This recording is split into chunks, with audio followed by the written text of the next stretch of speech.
২৩০ kilometre বাতাসের গতিবেগ নিয়ে ভিয়েতনামে আঘাত হেনেছে চলতি বছর এশিয়ার সবচেয়ে শক্তিশালী ঘূর্ণিঝড় ইয়াগি। সপ্তাহ ধরে ইয়াগির প্রভাবে ভারী বৃষ্টিপাত এবং সৃষ্ট বন্যায় তলিয়ে গেছে বহু এলাকা। আকস্মিক বন্যায় ঘটেছে ভয়াবহ ভূমিধসের ঘটনা। রেড রিভার নদীর পানি রেকর্ড পরিমাণে বৃদ্ধি পাওয়ায় রাজধানীর হ্যানয়ে বিস্তীর্ণ এলাকা ডুবে গেছে। এতে চরম ভোগান্তিতে পড়েছে সাধারণ মানুষ।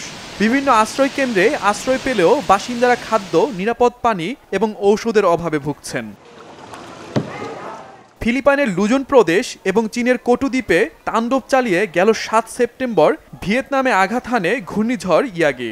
টানা বৃষ্টিতে দেশটির লাওকাই প্রদেশে সবচেয়ে বেশি প্রাণহানির ঘটনা ঘটে। প্রদেশটির লাংনু থেকে প্রায় অর্ধশতাধিক মরদেহ উদ্ধার করা হয়। নিখোঁজ রয়েছে এখনও অর্ধশতাধিক মানুষ। গ্রামটিতে সড়ক যোগাযোগের ব্যবস্থা মারাত্মকভাবে ক্ষতিগ্রস্ত হওয়ায় উদ্ধার কাজ চালাতে ভারী সরঞ্জাম আনা অসম্ভব হয়ে পড়েছে। ইউনিসেফের তথ্য মতে ইয়াগির আঘাতে ভিয়েতনামের বহু এলাকায় হাজার হাজার বাড়িঘর ধ্বংস হয়ে গেছে। বন্যায় বাড়ি হারানো বাসিন্দারা বিভিন্ন স্কুলে আশ্রয় নেওয়ায় সেখানে লেখাপড়া বন্ধ রয়েছে অন্তত ২০ লাখ শিশুর।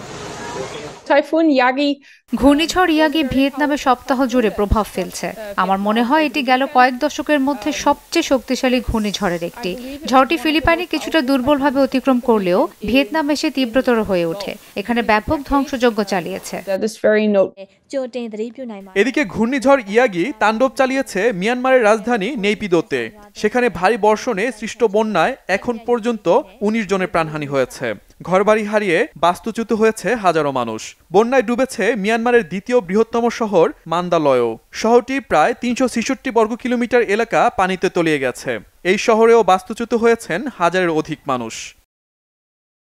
শহীদ Arafat, Bangla Vision, news desk.